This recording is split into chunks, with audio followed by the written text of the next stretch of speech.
Sa 1998 ba, tatakbo ka muli for president? Mukhang kinakailangan. Dahil mukhang naiiwan ang ating bansa at dito sa mga taong kaya at dapat lamang maging pangulo ng ating bansa, hindi naman mahilig at hindi naman mapilit kung sino-sino nang pinag-usapan. Halimbawa, yung yumaong si Jaime Ongpin. Sa tingin ko yung taong iyon, yun ang nakakarapat na maging pangulo.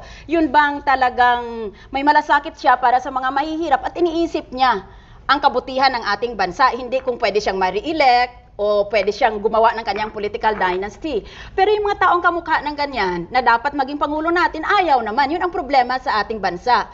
Yung mga nakakarapat ay ayaw. Dahil sabi nga nila, napakarumi ng politika. Pero kung lahat tayo ganun ang pananaw, ay di magiging marumi palagi ang politika, magiging maputik palagi, at wala nang maiiwan sa politika kung hindi yung mga taong mga tulisan at nagnanakaw ng mga bilyon-bilyong piso na dapat mapunta pa sa mga mahihirap. Kaya dapat siguro pilit tayong manatili sa politika sa ayaw at sa gusto natin. Itong pagkakandidato ko pagka-senador, alam naman ng sambayanan, ay huli na akong nagkampanya dahil ayaw ko sana. At pinilit lamang ako ng mga taong tinitingala ko at nirerespeto ko. They are my moral superiors, kaya napilitan lamang akong sumunod sa kanila.